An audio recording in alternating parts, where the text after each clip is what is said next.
Media recognition from Bloomberg, Reuters, recycling trade publications. Patented process for 100% recovery of critical metals, including cobalt, lithium, nickel, manganese, aluminum. American Manganese is focused on recycling lithium-ion batteries for electric vehicles. American Manganese trades on the TSX Venture, AMY, the US, AMYZF, and Frankfurt 2AM. For more information, visit AmericanManganeseInc.com or phone me, Larry Ray, at 778-574-4444. You're listening to HowStreet.com radio, available online at TalkDigitalNetwork.com. Welcome to HowStreet.com radio, the online source for market opinions. Here is Jim Goddard. My guest is HIlliard MacBeth, author of the second edition of the book When the Bubble Burst, Surviving the Canadian Real Estate Crash. He's also a portfolio manager and financial advisor in Edmonton. His website, MacBethMcLeodGroup.com. You can find him on Twitter at HMacB. Welcome back to the show, HIlliard. Nice to be back. HIlliard, the GDP figures for Alberta were released, pretty dismal? Very, very much so. It was minus 8.2%, so to give you some idea, that was compared to minus 5.5 in the global financial crisis, 2009. And in my experience, 1982 was a really bad year. There were lots of bankruptcies and stuff, and that was only about 4%. So this is twice as bad as 1982 and substantially worse than 2009, but it doesn't feel as bad as that. It's, I think with all of the government money that's been transferred and maybe the COVID-related closure of courts and stuff, you haven't seen the bankruptcies or the foreclosures or any of that kind of stuff so far. You do see occasionally a story or two about a real estate deal or something like that, but it's not widespread. I think a lot of people are hoping for a recovery in the oil patch and hoping for a return to normality, but that looks a little far off with our latest COVID case numbers shooting through the roof as well. Now, one of the things that we've been watching, the NASDAQ, that's your high-tech stocks, taking a bit of a beating today. What's the story there? That it's led the market. The typical Apple, Tesla, Amazon, some of the other big ones like Google done extremely well, and they managed to sort of sail ahead. In fact, it's almost like they did better during the COVID recession because people were buying online and buying more stuff that they could do with computers and stuff, technology. And but the market's gotten very expensive. It's definitely a stock market bubble. The numbers are already gone past 2,000 in terms of the valuation. So there hasn't been any really big sell-off since March of 2000 when we had that 37% drop, and it's been pretty much straight up ever since. So this is so far just a small pause of 2 or 3%, but the market is very expensive. With the market being expensive, then the money that was sold off, where has it gone? Well, people don't necessarily sell. It's just you could have an overhang in the market, and just people stop buying, and the market goes down. The sellers keep adjusting their prices down, and they're trying to chase to find some buyers, and the buyers are all nervous. And one of the worries that the market has right now, which I think is a valid worry, there's been a lot of optimism about Biden's new regime and doing a big infrastructure spend, $1.9 trillion, something like that, or $4 trillion. They throw out all these numbers, but of course they're always over 10 years or something, so they're not nearly as big as they sound. But the latest is that it could be very difficult to get it passed because one of the Democrats, Joe Manchin, is against it, and the Republicans are totally against it. So if it doesn't get passed, then you've got the problem of there's not as big a stimulus going into the economy anymore, and the economy might slow down. It's a very strong recovery right now, but it's based on government stimulus. Was that always kind of a risky plan, relying on government to prop up stuff that can't look after itself? Well, yeah, this is the weirdest thing about this recession. It should be, as we saw with the Alberta number at minus 8.2%. There's nothing been seen like that since the 1930s. And yet, people have money, so it's really, generally in a recession, you get people, changing their, I just saw a thing that said that Calgary housing sales are up 400% year over year. People are finding the money in the middle of a very severe recession to buy housing. And houses are, they're cheaper in Calgary than they are in Vancouver or Toronto, but they're not cheap in relation to 10 or 15 years ago. They're still relatively expensive, especially with people not being so sure about their jobs in Alberta anymore. Well, people are finding the money somehow. Well, it seems to me it's kind of a 40-20-40 split with what's happening. 40% of people doing as well or better before the pandemic hit. There's people in the middle kind of treading water, and then the bottom 40%, mostly people in the service industries who have been slammed hard. So they're obviously not the ones buying a first-time kind of house, but if you're in the upper end, you had a 6-month moratorium on making mortgage payments. Well, that could result in you saving up a really nice down payment for a bigger property. Yeah, no, there's obviously the lenders are being very aggressive too, and people can't be buying all these houses without the lenders cooperating on it. So there's a lot going on that we haven't seen in past recessions, and I would have thought that I'm sure you and I talked about this 6 months ago, that the lenders, they start to see some defaults and then they get scared and they start being a little tougher on the loan applications. Well, that didn't happen. It's just the opposite happened. Actually, people found that their applications were getting processed faster. So, or they're just going ahead and bidding blind without worrying about whether they can get approval or not. That could be part of it too. There's a lot of this talk about people outbidding each other. It may come down to when they go to actually try and get the mortgage, they find that they get turned down. But in the meantime, there's a frenzy in the market. And I just don't know where it comes from, because we have the reality in Alberta of the oil and gas industry being in decline and probably going to be in decline for a long time. I don't think there's any doubt about the trend away from fossil fuels. And so we're starting to see some signs of investments being turned down and investments being removed and moving elsewhere. So the big new money is going into renewable energy, not into fossil fuel energy. Is there a big move into that in Alberta? Well, there could be. We've got a tremendous resource in Alberta of wind in the southern part.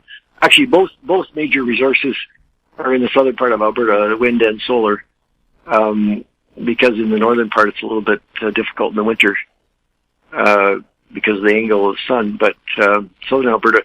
But the problem is there's a lack of people, so it becomes an issue of you've got this tremendous resource that you could get a lot of energy from, but is it worth shipping it south into the U.S. to California where the population is? Or can you find something to use that excess energy to make that could be useful, like hydrogen or something like that? I don't know. I don't think people have figured it out yet. But the cost of energy is extremely cheap. Solar now is cheaper than coal or natural gas, so it's going to change a lot of things very quickly. Now, something that no one talks about. To make steel, you need coking coal. It's not the heat, it's the carbon in it that's needed to convert iron into steel. Any thoughts on that? Everybody keeps saying we have to shut down coal, but at a certain point you can't, can you? You can. I think hydrogen, that's one of the things that I'm learning about hydrogen, is hydrogen can be used in that reduction process to make steel. There is a way to make clean steel, and that's one of the things. There's two major hard to convert processes, maybe three. One is ammonia, which they use mostly natural gas for now, but that can be hydrogen. One is cement, and that requires you just can't use electricity directly for that. You need something like a hydrogen molecule to do that, and of course steel that we're talking about. So that's why there's a lot of enthusiasm about hydrogen. Many people in the world are putting billions of dollars into hydrogen developments, and of course there's two ways to get hydrogen. The dirty way is from natural gas, because then you've got the carbon leftover problem, and the clean way is through electrolysis with water. And there's a couple of companies in the world. Well, there's quite a few companies actually in the world make electrolyzers, which are used to do that. And that's so all you need there. You need an electrolyzer, which is probably expensive, but cost will come down as they make more of them. And then you need energy from the sun. So in the middle of the day, there's lots of sun. You make a bunch of hydrogen, and then you store to use it later or something like that. So it's possible. I don't know if it's going to happen, but there's an awful lot of people talking about it. We'll have more with Hilliard MacBeth right after this. Avon Resources Limited is a gold exploration company with significant projects in British Columbia and the Yukon, trading on the TSX Venture Exchange, symbol ABN, and the OTCQB, symbol ABNAF. Surrounded by world-class gold deposits and mines, Avon's 23,000 hectares Forest Kerr Gold Project is located in the heart of the Golden Triangle in northwestern BC. For more information, visit us at avonresources.com. Welcome back. We're speaking with Hilliard MacBeth. Hilliard, more on the real estate bubble. No doubt one's forming. The big question how do you survive when it blows up? You're the expert on it. Well, there's only one way to really survive a bursting of a bubble. If it's a true bubble and a true bursting, would be to step aside and not be involved. It's just, it's really hard to stay on the sidelines when people are, bidding each other and there's multiple bids. And, I think, this has gone on much longer than I thought it would. And, this latest, surge in house prices in the middle of a pretty nasty recession is just really unusual. So an awful lot of people are getting even deeper into debt. As we talked before, Canada's the biggest private sector debt enthusiastic country in the world, and that's gone up a lot in the last 12 months. And now, along with the private sector, is the federal government debt has gone way, way up as well. As everybody knows, $354 billion last year and projected to be $150 billion at least this year. So basically doubling the total debt in the federal government over a period of a couple of years. And so that puts us up into sort of the average ranks for the government debt, and we're at the top of the ranks for corporate debt and household debt. So the idea that we're actually going even deeper into debt to buy expensive housing in the middle of this recession is mind-boggling. It's flabbergasting. So the thing to do is to step aside. And I understand that's very difficult to do because there's problems with renting and there's problems with a lot of things to do with housing. So hopefully we can get through this, somehow survive it, and then get back to a situation where housing is affordable again.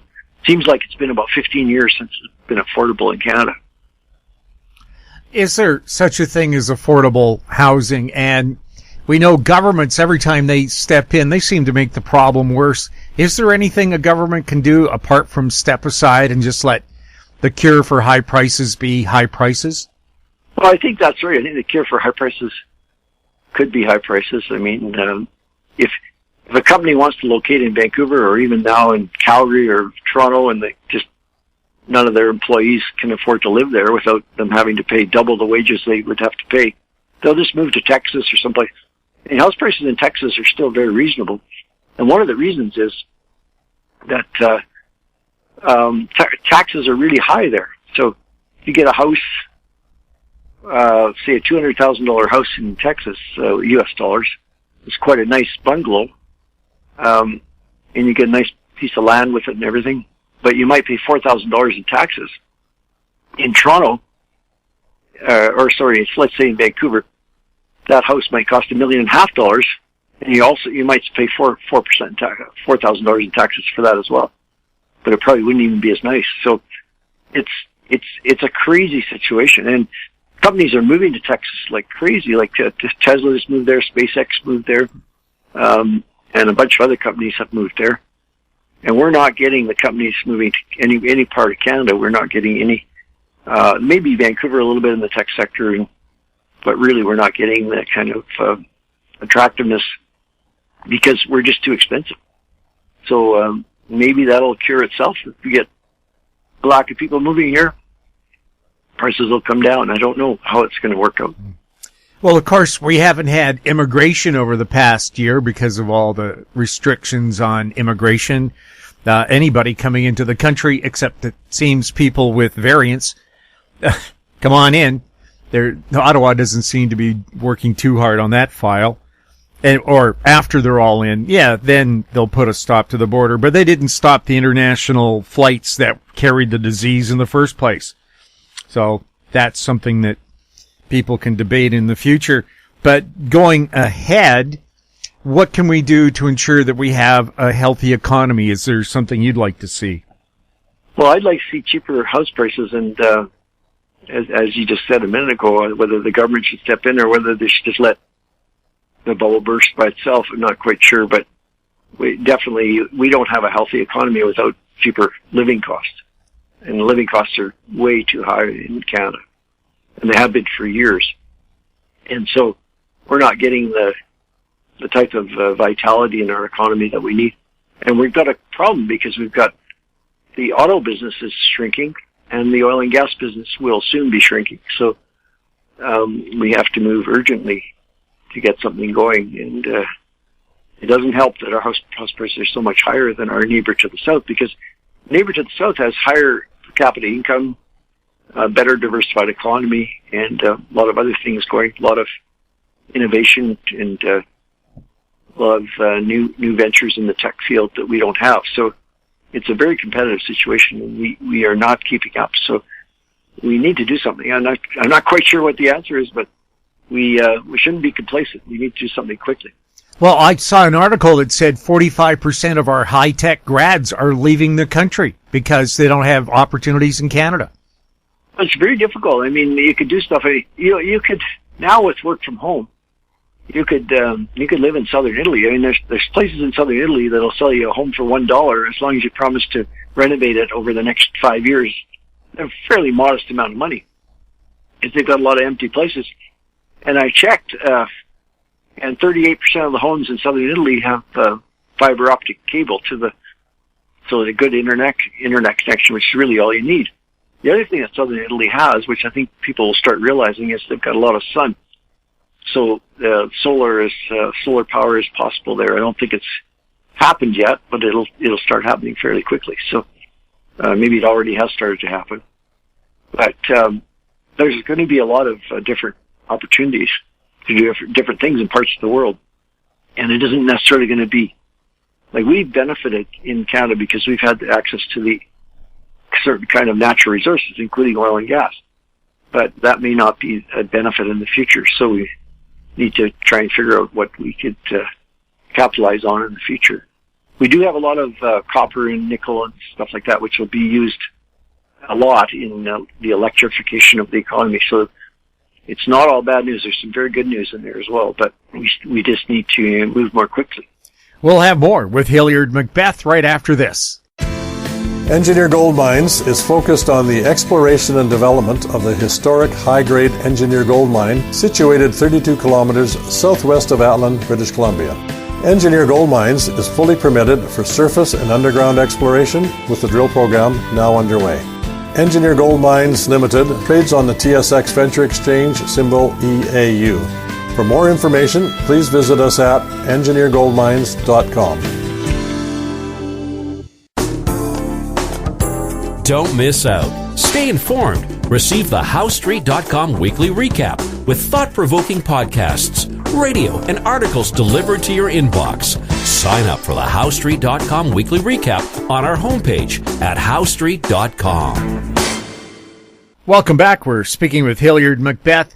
HIlliard, you're a Tesla owner. You have been now for quite some time. Do you think the future for electric cars is brighter?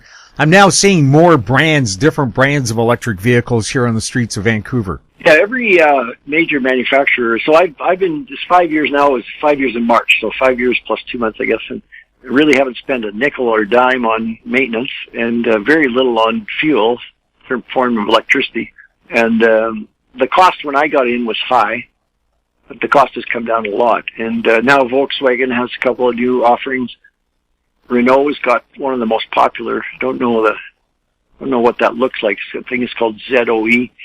GM has announced a bunch of offerings.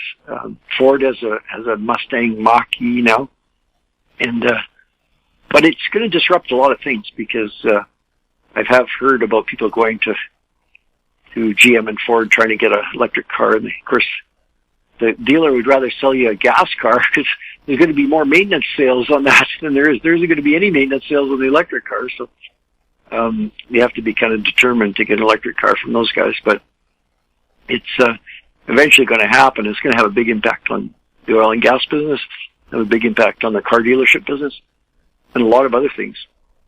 It's happening very quickly, though.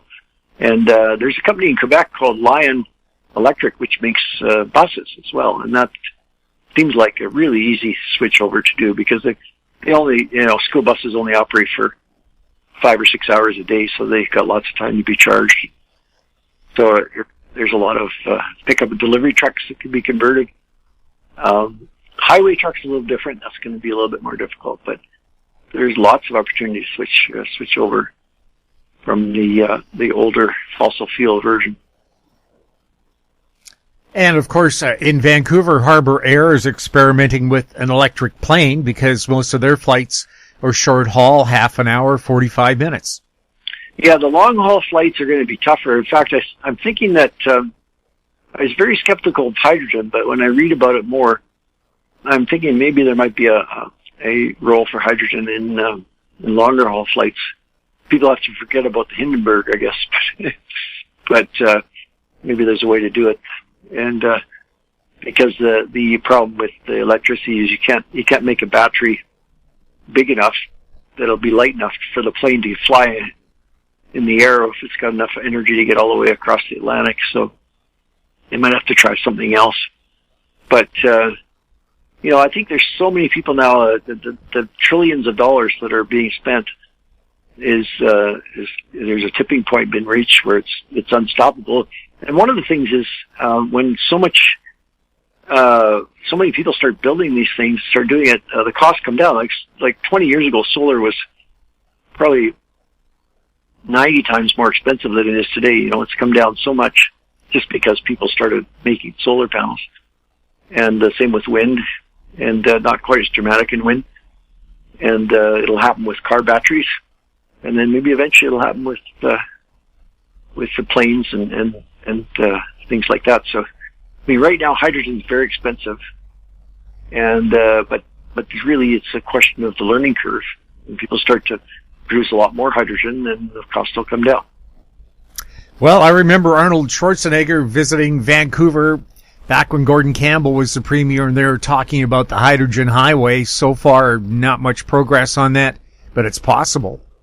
Yeah, no, it was put together, and then it just never caught on. But it was like, I guess, 30 years too soon, or something like that. But the imperative is there, and the pressure is there, and it's going to be disruptive. I noticed that, for instance, Berkshire Hathaway had their annual meeting this weekend. They were asked about clean energy because they've got a lot of investments in utilities that operate coal and natural gas plants. And Warren Buffett was pretty dismissive of it. So there's a confrontation brewing there as well, because a lot of these people, this whole concept of stranded assets is going to become more and more a topic of discussion. Hilliard, thank you so much for chatting with us. Nice to talk to you, Jim. My guest has been Hilliard MacBeth, author of the second edition of the book, When the Bubble Burst, Surviving the Canadian Real Estate Crash. His website, macbethmcleodgroup.com. If you have any questions for Hilliard or any of our other guests, you can send them to info@howstreet.com, our YouTube channel, Talk Digital Network. Find us on Twitter @HowStreet. We're also on Facebook. I'm Jim Goddard. Thank you for listening. Comments made on HowStreet.com radio are an expression of opinion only and should not be construed in any matter whatsoever as recommendations to buy or sell any financial instrument at any time. Available online at TalkDigitalNetwork.com. HowStreet.com radio is a production of HowStreet Media Incorporated.